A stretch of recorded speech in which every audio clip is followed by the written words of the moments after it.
The unique challenges gives us, an opportunity to know that we can also definitely make it. We can be on top of our game and we can definitely place our best foot forward.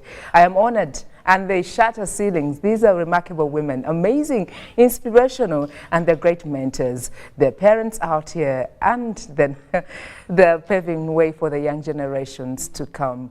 Today, let me not say so much. I am honored to be in the company of the woman Member of Parliament, Amolata, Dr. Agnes Appiah. She's our guest for the day, and she has a lot in store for us. Looking at our topic of discussion this morning, we shall be looking at women embracing technology, driving social and economic transformation. That is our talk this morning. Do stay and enjoy this conversation. It's time for me to unveil the Honorable to the viewers watching us this morning. Yeah. Just greet the viewer, and we want to get to know how you've been. How is work, how is office, and how is Amolata? Oh, thank you. Thank you very much. And I'm glad to be here. And I'm happy to discuss one of the few areas where inclusion has to be demystified and how women can really be actively engaged. Amolata is fine, it's very hot, and we hope for the best. We are looking up to how technology can address climate change as well, because it's really, climate change is becoming a big issue. Farmers have lost the trends and the seasons where they normally plant, but all is well, and we are hoping for the best. Yeah. Speaking about the technology itself, having innovations that will help curb the issue of climate change in Amolata, and I'm sure it goes for all the other regions. How can we ensure that women are more encouraged to pursue? Because we've had women on this platform, they're getting into businesses that favor the green kind of business environment, a green kind of business entities that they're investing in. For example, we had one here who was recycling the polythene bags that we want to keep away, and she was recycling, doing amazing work, turning out handbags, shopping baskets that one would carry, and they have those SISO bags as well. So it was really amazing that they're embracing the environment. Looking at Amolata as an example, now that they have challenges to do with climate change, how can we ensure that all of them are encouraged to pursue careers, especially the young generation out there, to pursue careers that are related to technology? Thank you very much, and I'm glad that the issue of technology is finally in the women's space. Technology evolution came in, and as usual, our male counterpart, of course, took it up. It's a bit masculine kind of issues and ideas, but I'm glad that I'm here, and also the media is trying to make sure that it's demystified and women are involved. Now, technology, we need to look at it in different aspects, right? When we talk about technology, many people think about phone, think about apps and big things, but I think we need to demystify it to a level that a local woman understands it and benefits from it. Now, in the context of climate change, as you rightly said it, I want to appreciate all other women who are actually already practicing and being engaged on how best to address climate change. But as you rightly say, technology plays quite a big role. And I want to really, try to highlight some issues on that. One is that you are aware that almost 80% or 70 to 80% of agriculture, the people who participate in agriculture are women. And I want us to see how can we use technology to help them address the climate change, which is really impacting so much in the lives of women. Like you said, Amolata is a peninsula. We're in the middle of Lake Kyoga and Lake Waniea. And I think we are I would say we are the most affected by climate change. Because if it is dry, then Amolata will be 2 times drier than the rest of the area. And I think the landscape being near the lake, and if it rains, just a small rain will flood the whole place, and it will be too wet for any farmer to do anything. So in such an area, technology comes in very handy. One, I want to look at technology in the simplest form of a small phone. And most of our women, of course, I think the PS could have told you the percentages of women who are actually involved in technology. But me, I would say women who own phones. I think less than 10% own phones as women in the rural community. Even if you own the phone, the man has to be informed or has to know who you are talking to and what you're talking about. I own a radio in Amolata and in the region, and I've seen even the callers on the radio. I think for the radio callers, less than 1% of women call. And I did some bit of research and found that not because they don't want to call, but there are two reasons. One, they don't own the phone. And if they own it, they have to seek really permission to own that.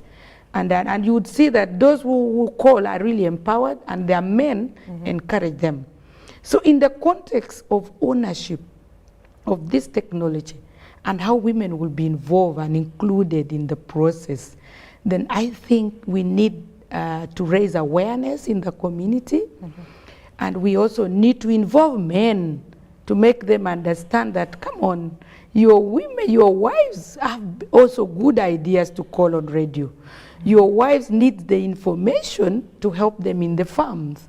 Now, in the context of climate change, we need to have these phones and these apps and these TVs help send the information that can reach the women.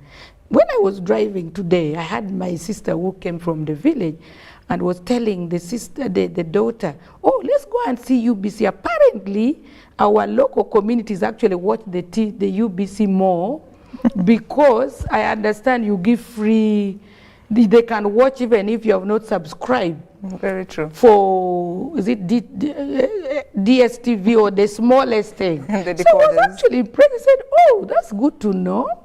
So our people need information. Our technology gurus need to bring the messages to the small phones. For example, I started a program. I'm a farmer as well. I think we partnered with USAID at that time, to make sure that messages for when rains are coming. You know, we have meteorological departments who know how the trends of the weather are happening, when the rains are coming, when it's going to be weather patterns. At least they should send via SMS for someone who has a smaller phone. Instead of putting it on TV, writing it on newspapers for our women. Needs to have data to go to Google and find the information. For our women, we just need a simple SMS message to say, rains are coming, go and plant. Or when the rain which are coming will be too much or too little, our people will know. For example, at the moment, they have prepared, all the gardens are ready, waiting. They don't know when rains are coming. And they were telling me, oh, the seasons have now changed. By August now we would have planted our simsim, would have planted our second season crops, but nobody's telling them. So I think for me, even before we talk to policies, let's do the simple things that the majority of our women can actually adopt, but can also actually own and can use it. So I want us to look at technology in that aspect, because for policies we've done our part. We've put laws, we've had policies in place, we've got a ministry of ICT. Our biggest challenge is how do we bring that to the rural woman? I would love to have the PS ICT really on a panel. Then I ask her, I don't even think that my women in Amolatar know that there is a ministry called ICT. But she did promise at least they will subsidize exactly. For everyone so to be able I think to afford if we talk about technology and we talk about women, we should know that the elite women are just about 30%. Some of us who are in this space, we've got to design technology products that focuses on the majority of women at the rural level. Well, so with the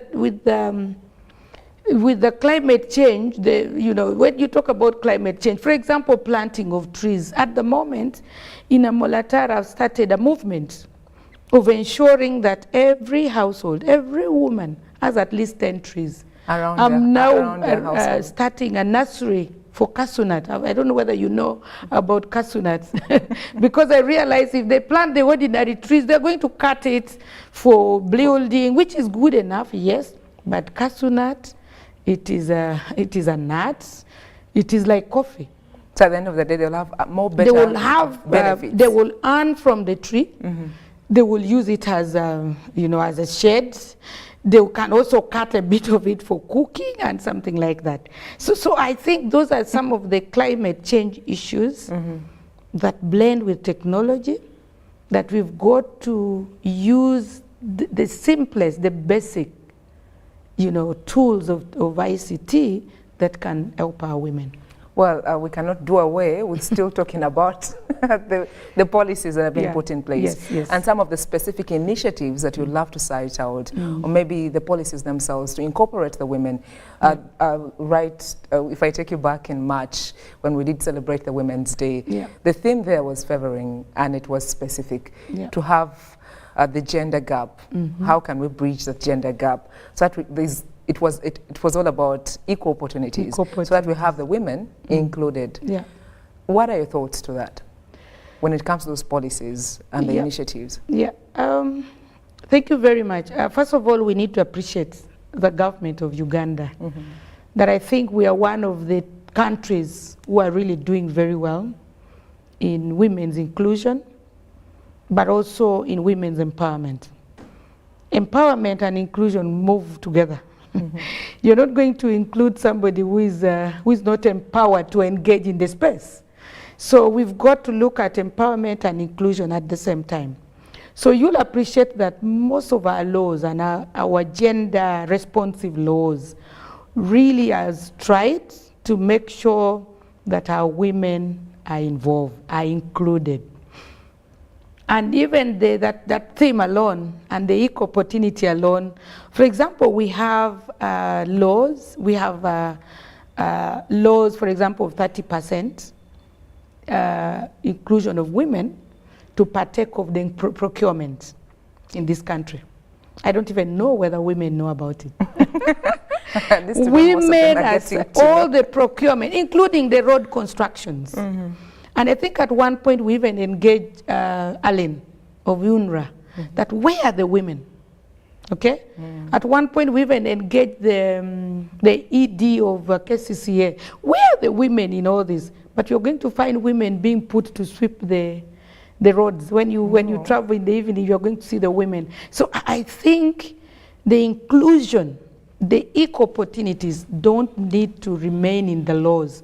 Yes, we've got laws where 30% of women are supposed to be involved across board, from leadership to procurement to work spaces and all that. But the implementation, we've got to go back and do an assessment to see, after all these laws, where is the practice, the implementation of the laws. We've got also, that is why you see, like for me, I represent women. That was a deliberate effort by government to ensure that in the leadership space, we've got an affirmative action where we have women to represent, for example, districts. And I think in Parliament, we are now at about 33%. And I've always argued that in the leadership space, we are doing very well. Right from the LC1 to LC2, there are specific spaces left for women. But if you go now in the practice, in the normal practice, for example, in the construction space, even in the IC space, in the program implementation space, you don't see it. I think at least for PDM, yes, our women are represented. I don't think it's not 30%. I know it is the representative of Women Council at the parish level. So in terms of policy, I think we have that. I think you're aware that in Parliament, we have what we call the gender certificates to ensure that all the budgets that are going to be presented, we have a certificate for gender, to make sure budgets are also gender responsive. So in terms of policy, I think as a country, we've done well. But we still have to do much more. But we have a gap in terms of implementation. Do you think ICT as a tool will help to address this, so that we have more empowerment when it comes to women, especially in the rural areas or the undeserved areas, for them to have a socio-economic status. Yes, and I think that's where we started, where we talked about in the climate change space. What our women need is the information, and ICT is better placed to do that. And the simplest is actually the phones. If only our Ministry of ICT can develop programs that can be transmitted through those simple basic phones that our women have. Maybe we need to have like campaigns when there is a mosquito campaign, giving out mosquitoes. Exactly. So we need to go to the rural setup and give out phones to the women. Exactly. For example, when I see them putting budgets for computers, it's very good. I think you had talked about one of the ways, of course, is to make sure we encourage our children, our young girls, right from primary school, to learn the basic ICT or technology. And I think that they're doing very well. Having computers in the schools, having computers in the community centers, that is very good. But there you are targeting the younger, the girls, which is very good. Because from the girls, then we come to the women, right? Yes. So we are doing quite, I think, not very well, but we are there. I've seen a lot of that. But we've got to design a program that encourages the mothers to talk to their daughters and to encourage their daughters to go for ICT, to, for example, go for science, lessons, and also go into the science space. Because, by the way, ICT is a science. I don't know whether you know that. Yeah. It is a science. And so for our girls, young girls, to get in there, we've got to start with the mothers, empower them with the information. For example, if my women in Amolata know when rains is coming, you know what that means? It means they're going to plant at the right time. It means they will get the right harvest. It means they will have the income. And if they have the income, then they will be empowered to actually invest in their girls, to invest in their businesses and all that. So ICT for me at the moment, it's really a key. It's very critical in our socio-economic transformation agenda as a country. But we've got to demystify it and bring it really down to the rural level and to the local person. And for me, that is where the gap is. Oh, I wish that the Ministry of ICT was here. They would have shared with us what their plans are to roll out this big elephant called ICT. What are the basic plans to reach the rural woman down, to reach the rural girl down, to make sure that the computers that they're taking actually does the work that it's supposed to do. So I think in terms of policy, in terms of implementation, and in terms of mobilization, look at health. You've just talked about I know the Ministry of Health tries so much to use the local radios, for example, to create awareness and to mobilize the communities. And I think we need to applaud that, but we need to go beyond to make sure that, what is ICT, for example, by the way? So are there like maybe specific projects that you cite out in the communities where women, that is to do with ICT, yes, that have helped the women stand out, maybe them be given an opportunity to play a pivotal role in maybe a particular workforce? Yes, I think that question would have been answered more by the ministry. but as a representative of the people in my community, I know that they're doing well in the schools, secondary schools. I know there are some computer programs. I know that in the schools, I know that they're doing something.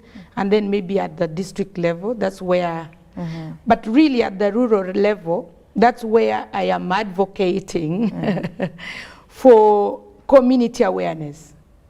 And I'm advocating for having basic tools that the women can use. That is why I'm also advocating for community record. We used to have the community centers, right? And in that community centers, we would have the functional adult literacy. Now, we've got to see our ICT experts integrate ICT, because ICT is a very new thing. Some of us have grown up in, you know, we're a little older. We didn't have phones. We didn't have, yes, TV was there, but very limited. And life was okay. And we were really fine. We didn't have computers. Now, I would want to see now your computers, your phones, all that being integrated into that community setting that used to be there.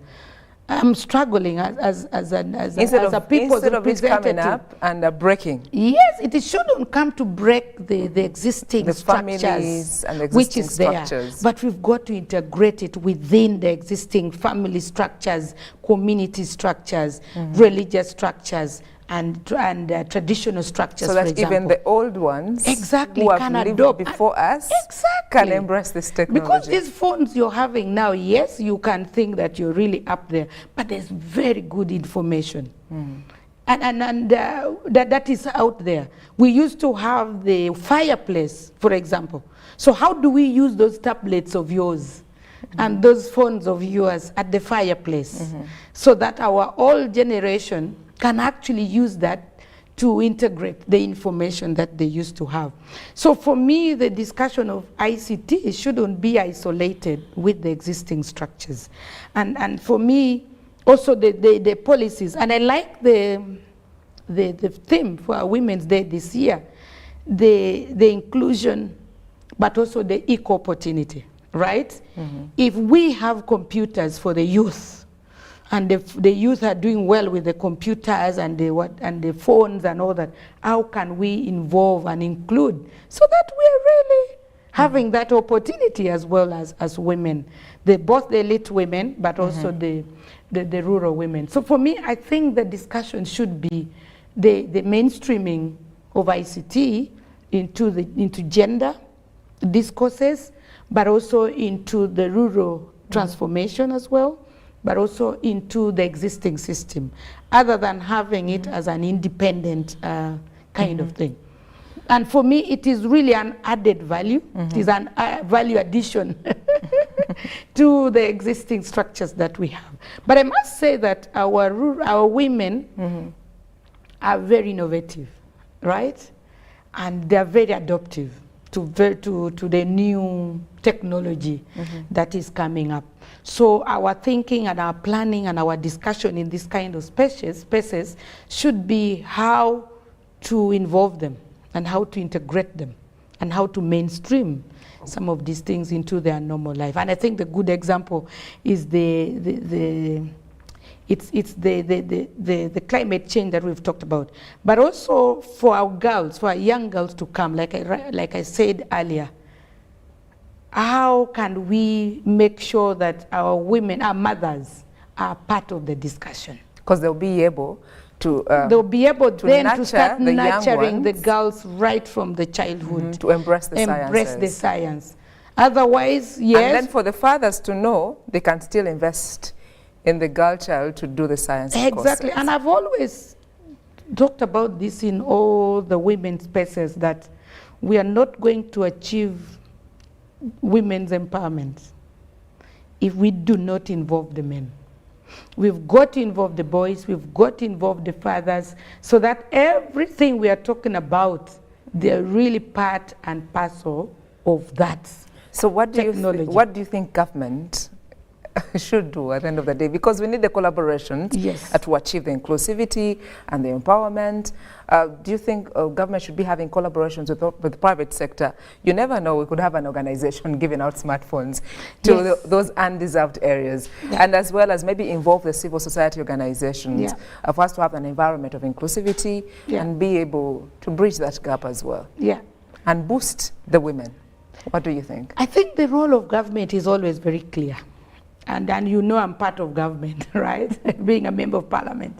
The role of government is to create an enabling environment. And that enabling environment comes in the form of policies, which we have a wide range of it. And as members of parliament, we are bringing out laws and policies again and again. The other enabling environment is funding or financing. And financing comes in the form of budget. And I think as government, yes, we need to, and I think we need to applaud our president. He has come out very clearly that we need science, innovation, and ICT. And actually, ICT is one of his 4 key agendas of economic transformation of our country.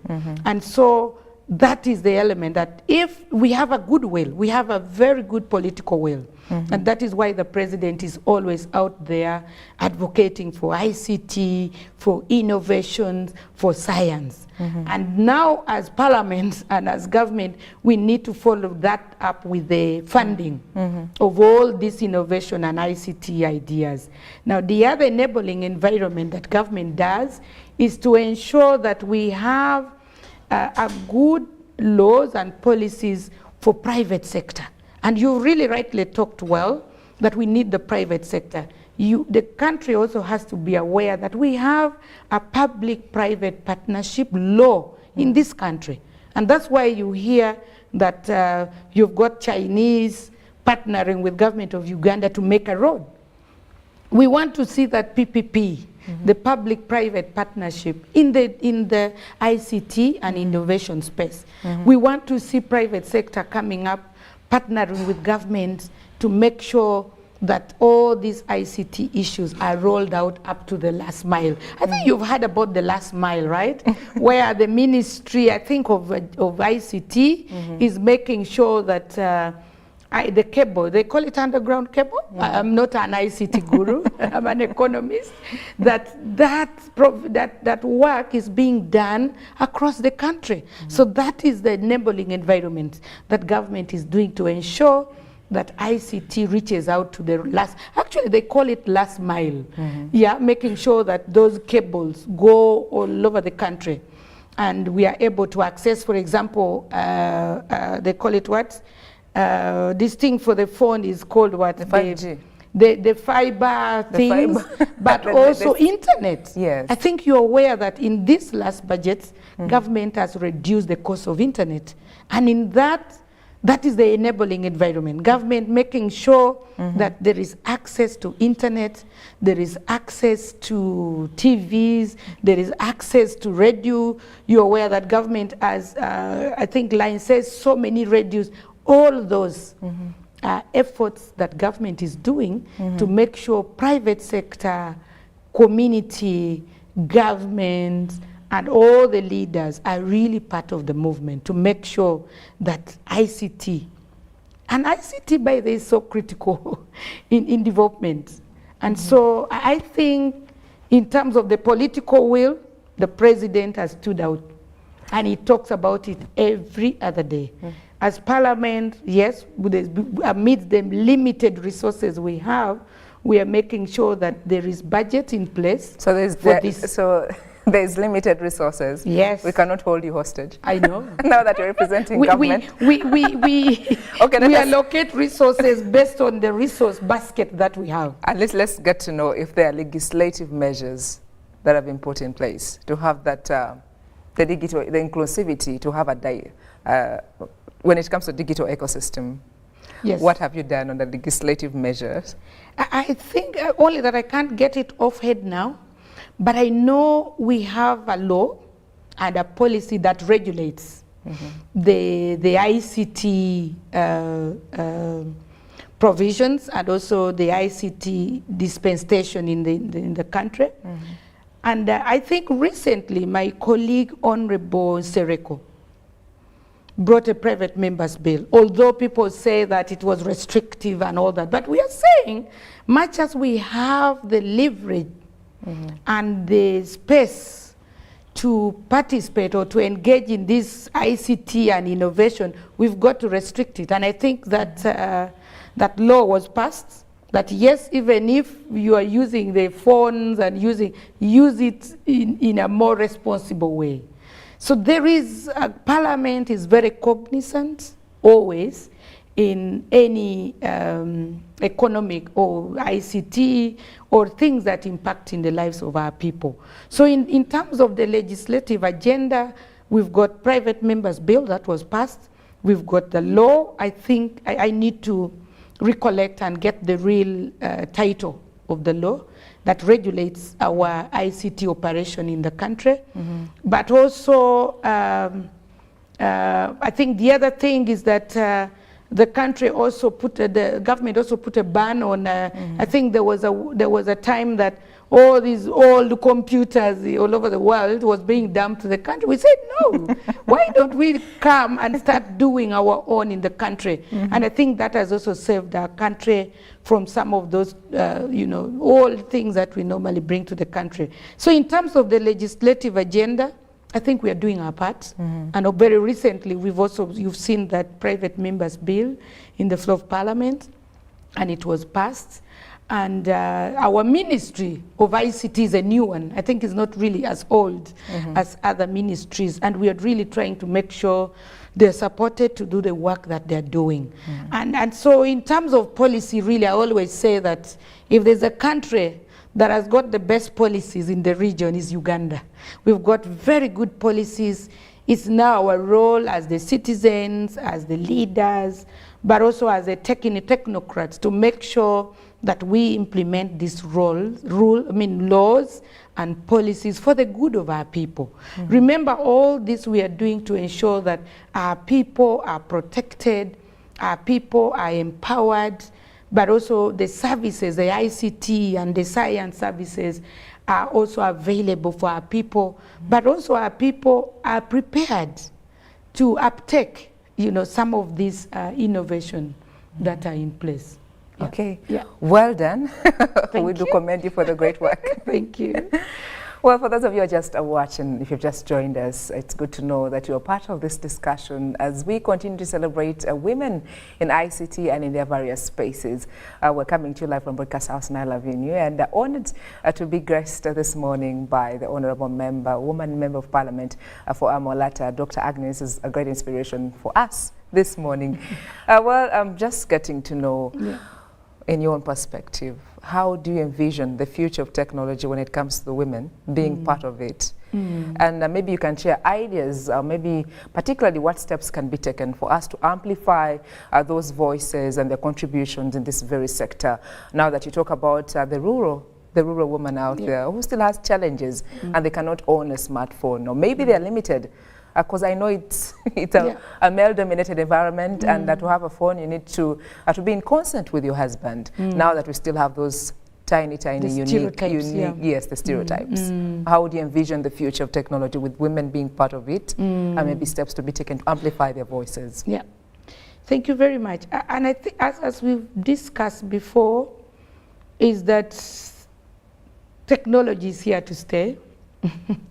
And we are in a digital world, and we can't run away from that.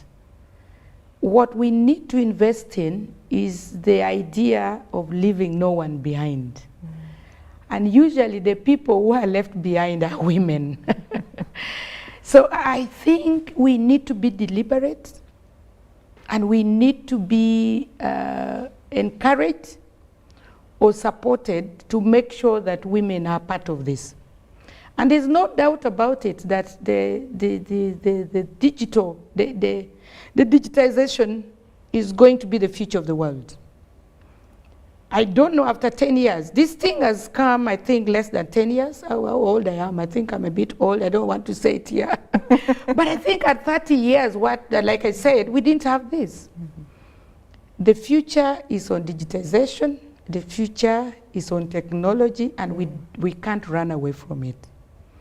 What do we need to do, really, to have this bigger part of the population and the disadvantaged population to be a part of this world that is coming, that has already come and is going to take over? That one it's clear that technology is going to take over the world. All these things we are seeing now, we may not see it again. Maybe we are not even going to have TV in the near future. We may be having everybody having TV on their phones. We don't need to buy a screen. So it is a fact that technology is here to stay. Technology is here to take over the world. And so what do we need to do? I think the first thing which is very critical in such evolution is awareness, which I've talked again and again. We need to raise awareness. We need to let women know that the world is no longer the same. And somehow COVID taught us that actually the world can be closed. The local markets can be closed. The churches can be closed. Everything can be closed, but technology will live and will thrive in any environment. Technology now is thriving even under the water. People are talking on phones under the water. We are now talking on phones in the air. So technology is going to be there. The only thing we need to do is to invest in these women. We need to fund programs, those tools that can be used by these women so that they are not left behind. So funding is very critical, of course, after the awareness raising. But also infrastructure, right? We need to, government, private sector, everyone needs to invest in the infrastructure. Like if you go to a Molatar, you'll be surprised that there are some areas that don't even have network. Just to call the MTN and the Airtel and all that. So I think the players in the technology space need to invest in the infrastructure that includes the rural population, the women who are out there, so that they are part of the journey. For example, if like a greater part of my district does not have leave alone internet, but just the network to call, what do you expect? They will be left behind. So the issue of inclusion, the issue of equal opportunity will not arise if there's no investment on infrastructure that involves everyone. The other thing also that we need to do, I think we need to use the same space to help address the stereotypes and the what, how do I call it, the gender stereotypes that exist. Let our husbands and our boys who are growing up and those who are being born know that if a phone is there, everyone can use it. A girl or a woman does not need to ask for permission really to make a phone call. So we need to use the same technology to involve our boys, to involve our fathers and our husbands, to appreciate that the technology can be used by anybody. If they will be like if it's a girl having the phone. Exactly. Let them appreciate that this technology. Which kind of research is he going to be doing? Is for everyone. But at the end of that, it's okay for a boy to own the phone in P6 or P7. So I think we also need to use the same phone to address the gender stereotypes, to appreciate that both the woman, the girl and the boy can really use this phone the same way without really thinking that a woman is maybe calling a boyfriend or what. You know, that kind of thing. Let's use this, also use the same technology to make the women, but all in the business space as well. I think our businesses are at the moment so much using now technology. The technology has taken over in every space. It has taken over businesses. So for our women also to appreciate and also for their businesses to thrive, I think we need partners, we need NGOs, we need development partners. We even need the private sector to support our women in businesses to appreciate and to use the technology to promote their businesses. We need technology in agriculture. We need technology in education. We need technology in the churches. We need technology in the tradition, in the cultural, you know, structures as well, so that our cultures appreciate that the technology which has come is not to take over their role, but is to facilitate them, so that they reach out to both men and women. Maybe actually, in my own view, the technology is going to help us, in my view, in the future, to really kind of demystify all these stereotypes that are there. The elders say, yes, they're stuck on their phones. The kids are stuck on their phones. They're not doing chores. No. I think we can use the same thing, the same technology, to let the kids know that you may not use only the TikTok, Instagram and what, But in that, we can integrate information that can help them appreciate the culture, the traditions, the religions, and all that. Other than using TikTok for taking nude pictures and sending it out there, and then you find so many followers on the, you know. Why don't you use TikTok, for example, to train people to peel banana? But they want a follower. Yes. They want a following. Exactly. Now, we can start following ourselves, for example. Use TikTok, use Facebook, use the Instagram to train our people how to welcome the visitors, how you greet and all that kind of stuff. The PS talked about exactly. technology So for me, when it comes to mingling. Exactly. So for me, and it goes back to my original submission, that let us not look at technology as a standalone thing, as a let's bring it down to who we are. Because it has come to stay. Because at least we've seen the women have registered potential benefits when it comes to the economic transformation, like in the businesses and all that. To harness their talent as well. And you saw how actually technology was so helpful during COVID. You saw it. The churches now these days, churches even have to, they even if you don't want to go to the church physically, the church is there in the phone. So somehow you will still be tempted to follow all the proceedings and all that in the church. Yeah, so I think that is really what I see in terms of how this technology can help us appreciate all the different ecosystems around us. Okay. Yeah. Well, you're a great inspiration. You're a mother, you're a legislator. Yeah.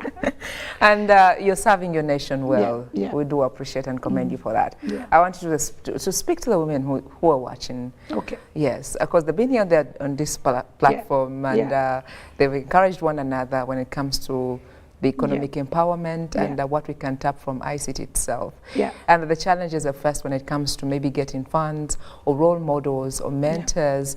Maybe the parents, some of them did complain not being supported because the courses are maybe expensive for them to embrace and be part of the tech space. Just speaking to the women. Okay, thank you very much. And I think for my fellow women out there, we need to appreciate and we need to be cognizant that technology is here with us. And so we need to position ourselves in the best way we can to leverage and to take advantage of this technology, which is here with us. I would want to start with my fellow women in business, that we need to move away from the traditional way of doing business, register your business, have your Facebook, have your Twitter, and have Instagram. Also do TikTok. Do pictures of your business, your different products, and send it out there. That is the best way that we can take advantage of this technology to promote our business. I also want to emphasize that we need to take advantage of all the government programs which is there. I am aware that in our loan scheme, for example, at the university level, Bachelor of Science in ICT is one of those courses that is funded by government, okay? And also, and those are areas that we need to encourage our girls to go into ICT. ICT is no longer now an issue of computer only. There are so many other, in fact, in my view, ICT is a softer science that our girls can take advantage of. And there are so many other programs out there that government has put in place to encourage our girls to do science, technology. It's actually called STEM, science, technology, and is it engineering and maths. So that that technology, many of our girls are still not aware of it. Let's create that awareness. Let us encourage our girls to get into the technology space. And my rural women out there, with the little phones that we have, let's take advantage of that phone. Let's make phone calls to people who can come and buy our things. Let's make phone calls to the schools to make sure our girls are mentored, are following, you know, the instructions and doing the right things out there. We shall continue to lobby at the leadership level, at parliament, at government level, to make sure that information are sent out in the most appropriate way that our women can appreciate. And I want to encourage all our ministries out there that let's use the available local radio stations where our women are, the local phones that are there. Let's use SMS. For example, PDM. Instead of coming to TV, going to those big things, send messages to phones.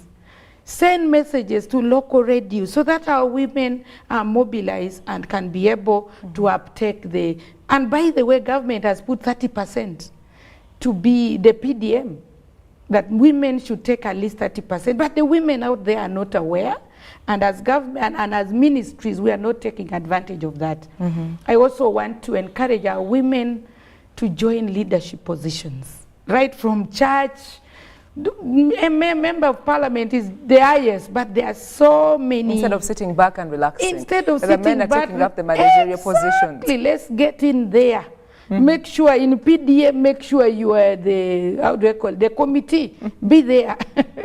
In the church, be there. In the, even these days, like in my district, there are women who are now the clan heads, something that is not heard of in our part of the world. So I think as women, we've got to, and our information is power.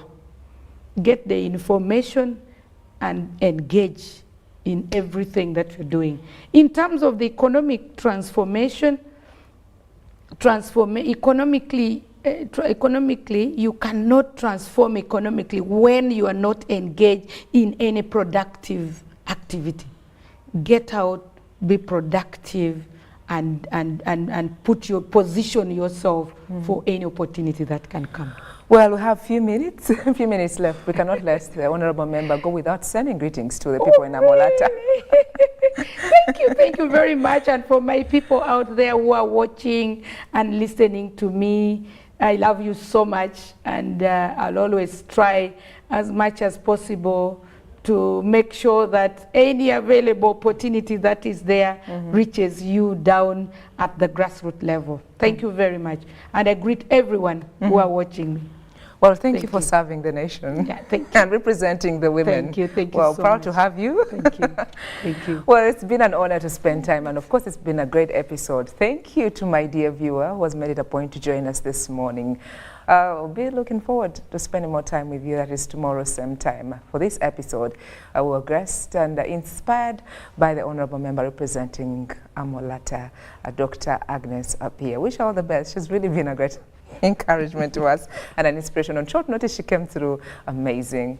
These are the super women that we always talk about. My name is Sandra Kahunde. Thank you for watching the National Broadcaster. God bless you. Oh, thank you. It's done, right?